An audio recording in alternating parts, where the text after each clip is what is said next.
Sebenarnya dari sini nanti kita lihat contoh ya. Selanjutnya kita lihat typically root causes, akar permasalahan identifikasi dengan menanyakan satu atau lebih pertanyaan mengapa. Misalnya, why why are we inspecting income component? Mengapa kata-kata komponen yang masuk? Karena mungkin ada yang cacat gitu. Terus mengapa kami menyusun ulang komponen? Kenapa kita susun ulang komponen? Karena beberapa komponen nilai cacat pada saat pemeriksaan. Terus mengapa beberapa komponen dibeli rusak? Jawabnya karena pemasok kami tidak menyediakan komponen yang dapat diandalkan. Itu bisa menjadi satu pertanyaan. Ketika jawaban atas pertanyaan mengapa diperoleh, maka jawaban atas pertanyaan bagaimana dapat diperoleh. Bagaimana cara kita meningkatkan kualitas komponen yang masuk. Terus bagaimana kita memilih atau mengembangkan pemasok. Atau menyediakan komponen dengan kualitas yang lebih tinggi. Makanya untuk perusahaan-perusahaan yang sudah settle, itu kita melihat kadang-kadang ada vendor registration yang secara ini dia sudah comply. Selanjutnya pertanyaan mengapa mengidentifikasi akar permasalahan dan pertanyaan bagaimana memungkinkan manajemen mengidentifikasi cara melakukan perbaikan. Why the question identify the root causes and the how question enable management to identify ways they improve. Jadi bagaimana mengidentifikasi akar-akar masalah dan pertanyaan bagaimana mungkin manajemen mengidentifikasi cara melakukan perbaikannya. Kalau kita lihat di sini, teman-teman lihat proses value analysis, PVA activities, terus ada aktivitas analisisnya, proses mengidentifikasi, mendeskripsikan, mengevaluasi aktivitas yang dilakukan oleh organisasi. Kita lihat analisis aktivitasnya. Langkah pertama, what activity are performed? Misalnya, kegiatan apa yang dilakukan? Terus bagaimana banyak orang yang melakukan, berapa banyak, how many, berapa banyak orang yang melakukan aktivitas tersebut. Step 3, berapa banyak waktu dan sumber daya yang dibutuhkan, how many time and resource required. Yang keempat, aktivitas apa yang memberi nilai tambah. Jadi aktivitasnya ada beberapa pertanyaan, ini adalah analisis aktivitas yang sangat penting. Kita lihat lagi ke bawah ada activitiesnya, bagaimana proses value analysis, what are activity add value-nya, tambahan aktivitas apa gitu loh. Value add activities misalnya mandat kegiatan yang bernilai tambah, mandate value added activities. Kegiatan yang diskresi misalnya aktivitas menghasilkan perubahan keadaan. Perubahan keadaan tidak dapat dicapai dengan kegiatan sebelumnya atau aktivitas tersebut memungkinkan dilakukannya aktivitas lain. Terus aktivitas yang tidak bernilai tambah yang mana? Pemesanan ulang, suku cadang, dan pengerjaan ulang karena suku cadangnya rusak. Terus adanya rescheduling. Terus moving, pergerakan, atau menunggu, memeriksa, dan storing atau menyimpan. Kita lihat nih proses add value-nya bagaimana. Selanjutnya, kita bicara tentang activities elimination atau penghapusan aktivitas. Cara ini berfokus pada penghapusan aktivitas yang tidak bernilai tambah. Terus aktivitas selection atau seleksi kegiatan. Cara ini melibatkan pemilihan di antara berbagai serangkaian aktivitas yang disebabkan oleh strategi yang bersaing, strategi yang berbeda menyebabkan aktivitas yang berbeda, strategi desain produk yang berbeda misalnya memerlukan aktivitas yang sangat berbeda. Jadi aktivitas selection. Terus bagaimana activity reduction-nya? Dengan cara ini fokus mengurangi pada waktu sumber daya yang dibutuhkan oleh suatu aktivitas. Terus sharing activity-nya bagaimana? Cara ini berfokus pada peningkatan efisiensi kegiatan yang diperlukan dengan menggunakan skala ekonomi. Secara khusus, kuantitas pemicu biaya ditingkatkan tanpa meningkatkan total biaya dan aktivitas itu sendiri.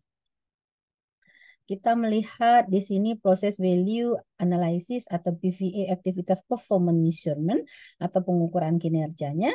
Pengukuran kinerja aktivitas itu dirancang untuk menilai seberapa baik suatu aktivitas dilakukan dan hasil yang dicapai.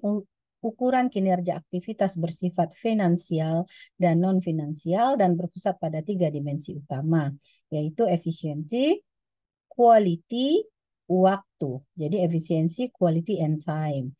Efisiensi berkaitan dengan hubungan keluaran kegiatan dengan masukan kegiatan. Misalnya, efisiensi kegiatan ditingkatkan dengan menghasilkan keluaran kegiatan yang sama dengan masukan yang lebih sedikit.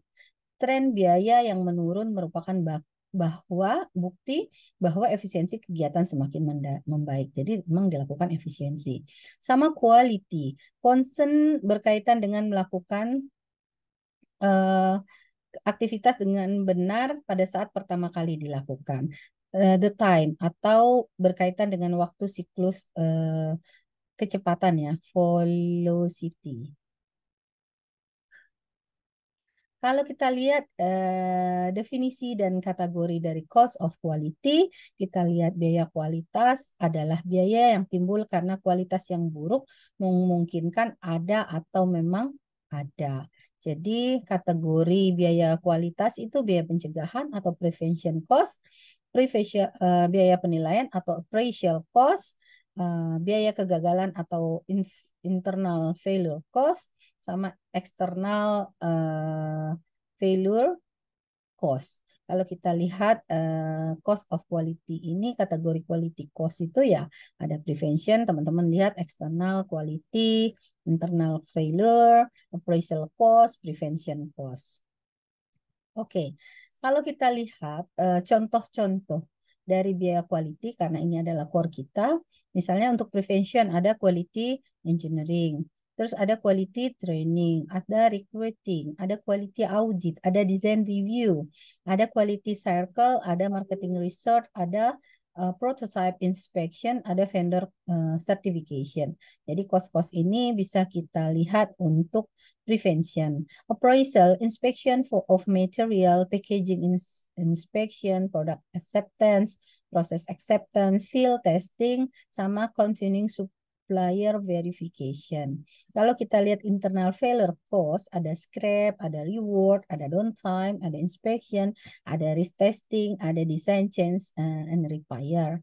Kalau kita lihat external failure cost, ada lost sales atau performance related, ada return atau allowance, ada warranties, ada discount due to defect, ada product liabilities, ada complaint adjustment, ada recalls, ada ill will. Ada kalau misalnya kita lihat ada mobil-mobil tuh di recall lagi atau ditarik ulang lagi untuk diperbaiki.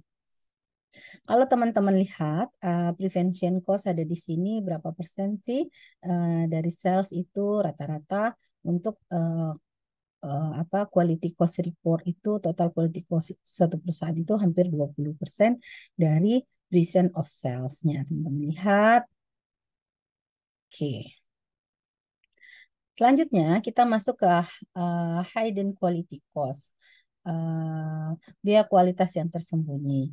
Di sini multiple method, di mana total biaya kegagalan eksternal sama dengan key atau measure external failure cost, where key is multiplier effect, the value of key is the best experience. Jadi di mana K adalah efek pengganda, nilai key juga berdasarkan pada pengalaman.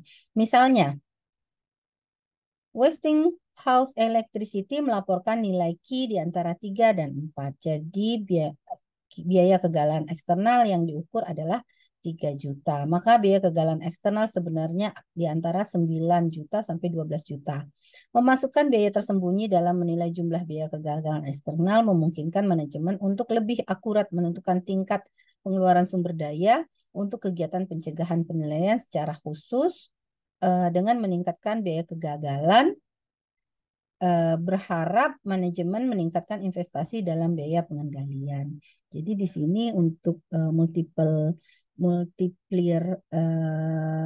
metodenya ada biaya pengendalian. Bagaimana dengan market research method, metode riset pasar? Formal digunakan untuk menilai pengaruh kualitas buruk terhadap penjualan dan pangsa pasar. Survei pelanggan dan wawancara dengan anggota penjualan suatu perusahaan dapat memberikan wawasan yang signifikan mengenai besarnya biaya tersembunyi. Suatu perusahaan, hasil riset pasar dapat digunakan untuk memproyeksikan kerugian keuntungan di masa depan yang disebabkan oleh kualitas yang buruk. Jadi kalau kita lihat hidden quality cost ini ada multiplier method, ada market research-nya. Kalau teman-teman lihat di sini metode estimasinya, illustrationnya, fungsi penurunan kualitas Taguchi QLF-nya itu L sama dengan QY kurang T kali 2 atau Q sama dengan CD per 2. Actual value karakteristik atau nilai sebenarnya dari karakteristik. T-nya adalah nilai target karakteristik, targetnya. Y-K-nya atau probability atau konstanta profitabilitas yang bergantung pada struktur biaya, proses organisasi. C itu loss associate with product at the limit assumption the loss target is zero. Jadi kerugian yang terkait dengan produksi pada batasnya dengan asumsi kerugian pada target adalah nol. Yang D itu distance from target value or specification limit atau jarak dari nilai target ke batas signifikasi. Oke, itu pengantar untuk biaya PVA-nya. Sekarang next teman-teman baca dulu tentang just in time atau uh, bagaimana ketepatan waktunya. Just in time sistem tarikan dari permintaan yang tujuannya adalah menghilangkan pemborosan dengan memproduksi suatu produk hanya ketika dibutuhkan dan hanya dalam jumlah yang diminta oleh pelanggan. Jadi tidak ada biaya gudang di sini. Teman-teman silakan baca dulu just in time. Selanjutnya saya lanjut ke modul berikutnya. Assalamualaikum warahmatullahi wabarakatuh.